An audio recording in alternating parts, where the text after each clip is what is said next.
A lot of people talk about Grand Theft Auto, but the difference between me and them is that I actually know things. So let's discuss GTA 6's map apparently being quite empty, that the game might be too easy, and that we need to hope that GTA 6 and GTA Online 2 are entirely separate, and much more. Let's jump into it. So while I've attempted to stay away from images of the GTA 6 map, because I don't really want to be spoiled, I can't help it because they're all over Twitter and stuff. I saw this one from Besk Infinity. The latest GTA 6 mapping project update is actually fucking insane. What the hell? So this is basically a bunch of people who have come together. I guess all the credits are down there in like really small writing.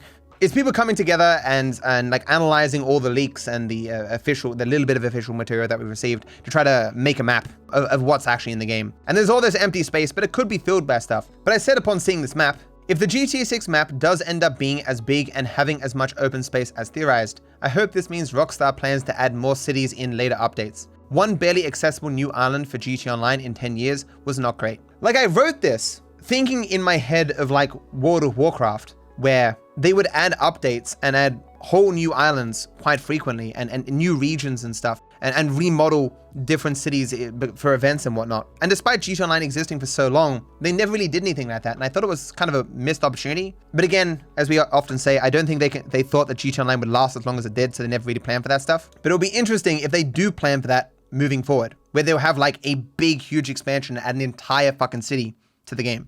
Like, I can totally see the pros and cons of that, especially if they don't add that city to single player. But it's possible. I mean, I'm just saying, if there is as much open space as this, you would think that's why there'd be that much open space, because they plan to use it for something. Because this map is fucking huge. I think it's more likely though that we just haven't seen all the stuff that is up here, and it's not going to end up as empty as this. That would just seem crazy. Will I be a competitive GTA 6 speedrunner on day one? Are you going to be competitive with GTA 6 speedrunning when it comes out, considering it's on console? My expectation is no. The only way I will be competitive with console speedrunning, having to use a controller, is if, well, for a start, it's possible that they'll let me use keyboard and mouse, but I doubt it. But assuming that I can only use controller, the only way I'll be competitive is if everyone else running also is not used to controller, or there won't be many runners, which I sincerely doubt. I will probably keep up with the run and do runs for entertainment, because I'm sure it'll be very entertaining to see me fail colossally with controller. Yeah, I don't expect myself to be very good. People have said maybe you should do some GTA 5 speedrunning on console to lead up to GTA 6, and I do plan to do at least 2 console runs, just for funsies, I suppose, using like the really early versions of PlayStation 3 and Xbox 360. But other than that, no, I'm just gonna accept that I'm gonna be shit.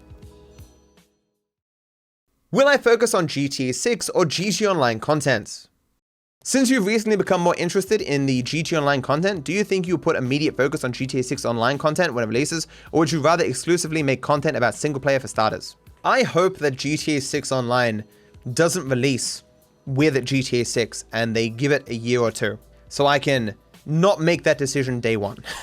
One thing I am actually a little bit concerned about is a lot of the sort of low-hanging fruit content that I could potentially make about GTA 6 would potentially have me butting heads with TG. His sort of weekly recap of the update for GTA Online is content that I could quite easily make now. If I didn't want to personally make it myself, I could pay someone to do it for me and put it on the channel and just give the revenue to them or split the revenue or what have you, and I would benefit from doing that. Part of the reason why I don't do that is because I'm not interested to that degree in such changes, but also I don't want to step on his toes. But when GTA 6 comes out, I will probably have a different opinion on that. Not that I think 2 people doing that would necessarily crush him or something or whatever. Obviously, he would be more well known for that, and he would probably be more successful at it than I am. Obviously, my and TG's content is more differentiated now than it will potentially be if I become a full GTA 6 Online content creator. But ultimately, I will just do whatever I'm interested in when GTA 6 Online comes out. I will do whatever is in my best interest and matches what I will enjoy doing, and I won't know until the game comes out. Has GTA 5 speedrunning hit its limits?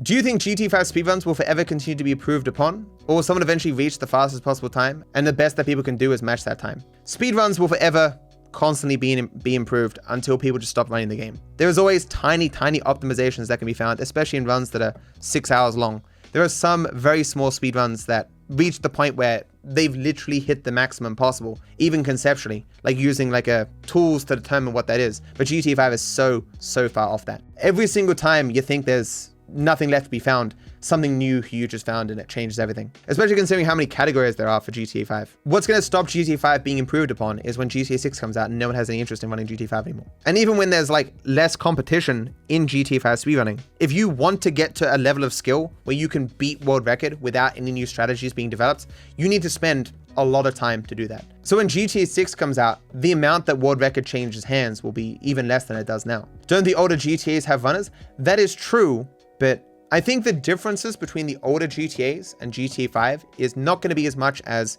GTA 5 and GTA 6. Along with this, because of how long GTA Online has lasted and how much time people have spent in GTA Online as well, I think there's lesser a reason for people to play GTA 5 when GTA 6 comes out. Some people still will, for nostalgia, people who had never played it before, in the same way I played GTA 4 when, you know, I wanted to. People will still do that, but so many more people have spent so many more hours in the world of Los Santos in GTA 5 compared to the older games. And I think it's going to cause people to be less interested in dedicating themselves to it in the same way that people dedicate themselves to San Andreas and stuff like that. And as well, it wasn't as though San Andreas speedrunning was always as big as it is now, or it was in the last few years. That all came with the development of like live streaming and YouTube and stuff. Like I'm sure in 2006, the speedrun community for San Andreas was not as big as it is now.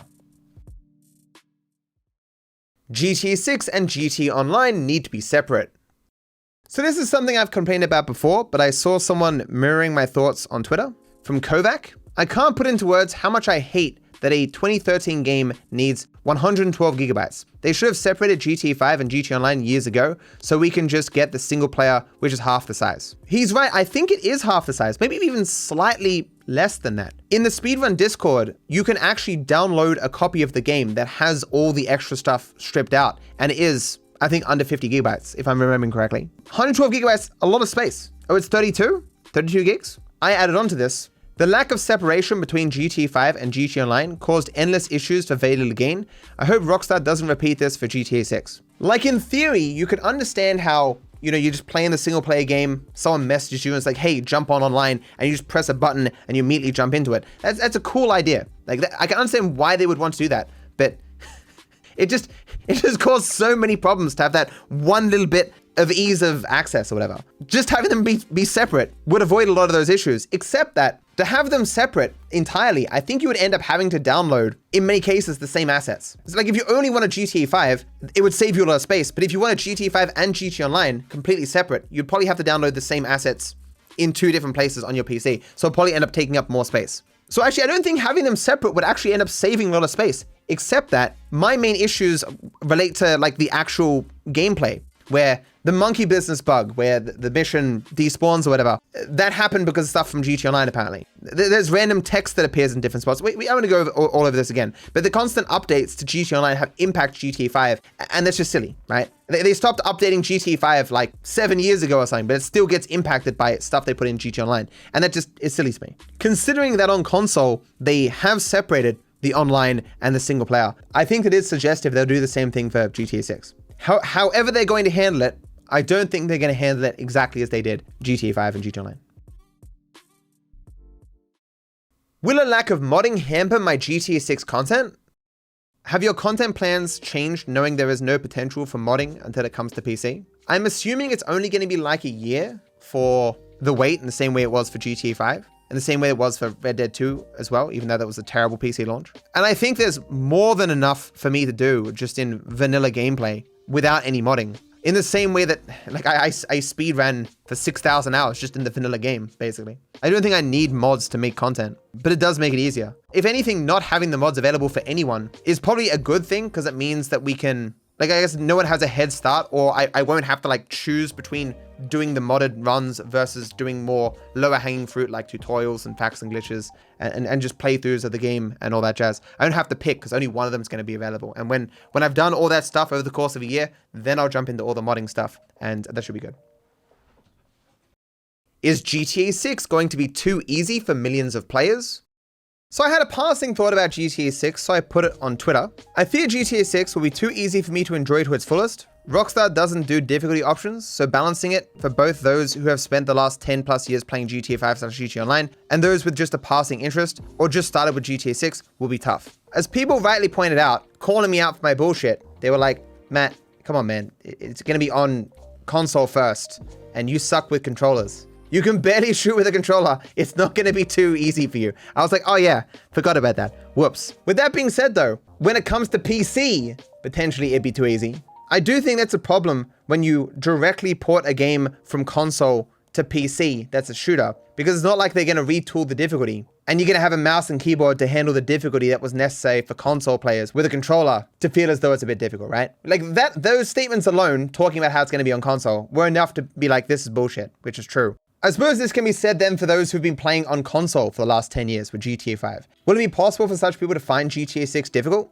I just think in general, balancing video games is tough when you've got to accommodate for people who are experts in that genre and those who are just starting out. I wonder if GTA 6 might have difficulty options, or if they will just leave it up to the player themselves to artificially increase the difficulty by, we'll intentionally limit things ourselves or something. Doesn't every console game come with ridiculous aim assist? Yeah, but even that I don't think is as good as mouse and keyboard, as shown by that in the speedruns, we don't use controller, we use mouse and keyboard. It needs difficulty in a good way though, not just bullet sponges like in the Chop Shop DLC. Yeah, it would suck if they added like a difficulty slider and it just doubled or quadrupled or whatever everyone's HP. Obviously, it takes additional development time to like add additional mechanics or additional units and stuff, rather than just increasing the stats of what already exists. I think it's more common these days when games release to have like a difficulty slider or difficulty levels and stuff. I'm trying to think of a game that's released that doesn't have that. Oh, Sekiro. No, not Sekiro. Elden Ring doesn't have difficulty sliders and stuff. I do think most shooters now do, right?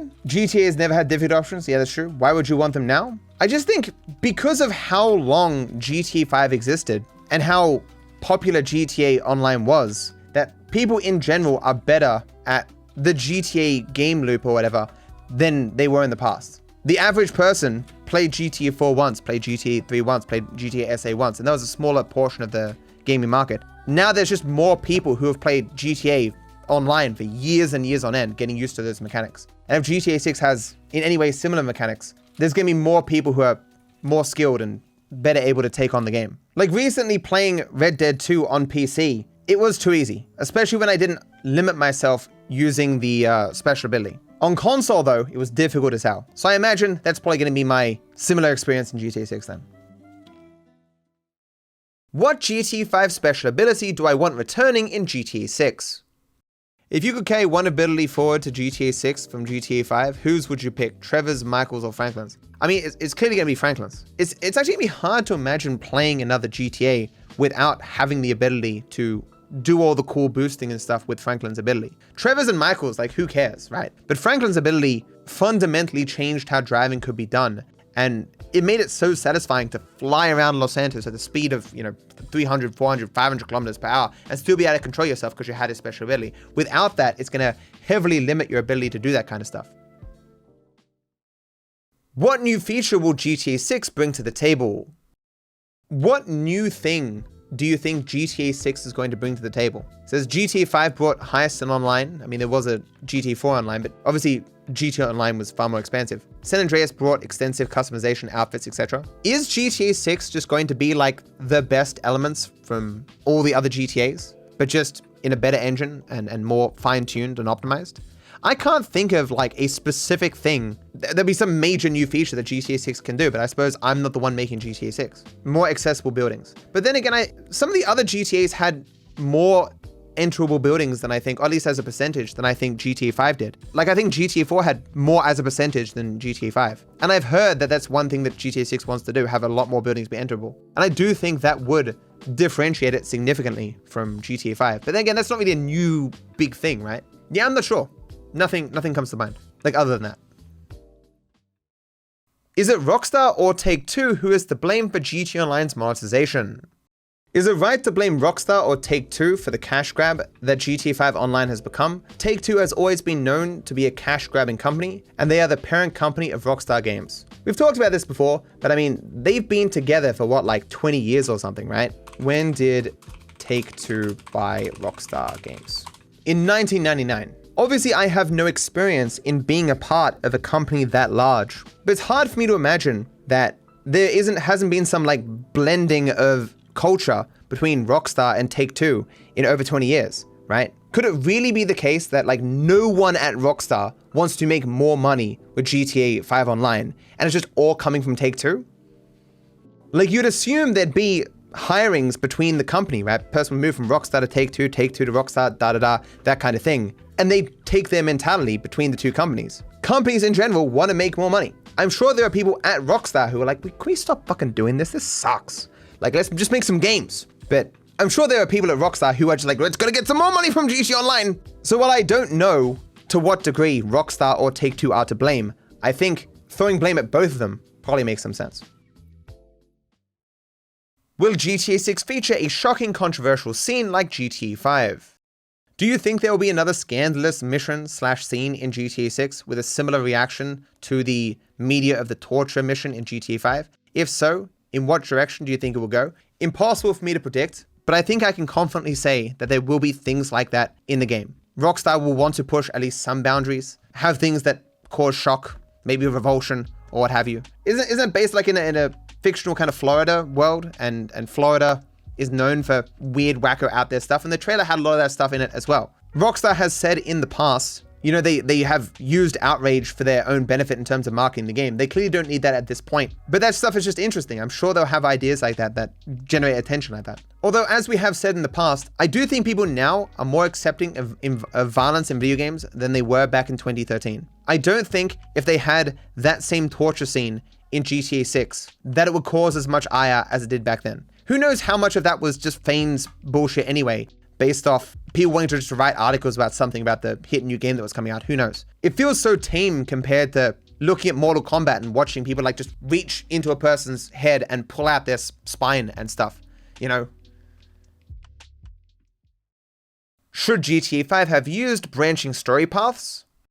Hey Matto, do you think GTA 5 would have been better if some missions were designed with choice plus consequences, and you would naturally end up on one of the 3 endings based on previous choices throughout the game instead of just choosing one ending at the end? That is an interesting thought, where throughout the game you could, like, on a mission, go with Trevor or go with Michael, and based on your preferences throughout the game will be like, oh, this person clearly likes Michael, so I guess we'll kill Trevor, or this person clearly likes Trevor, I guess we'll kill Michael, or what have you. That kind of stuff takes a lot of time to develop. You know, you gotta have all these branching pathways and stuff. As people have pointed out many times, GTA 5 kind of locks you into one particular path that you have to follow down. And I do think it's a worse game for that. But the game sold massive amounts and is clearly considered one of the greatest games of all time, despite not having that kind of freedom in the mission structure. So it's entirely possible that Rockstar's gonna be like, well, GTA 5 works without that kind of freedom, so I guess GTA 6 will as well. Or they might listen to that criticism and go, okay, we'll give a bit more player freedom, we'll give branching options in the story, and maybe in GTA 6 we'll have such options. Who knows? Do I think it'd be better? Yeah, I do think in general having player choice, branching story options and stuff is good in games. Do I think GTA needs that to be successful or to be fun? No.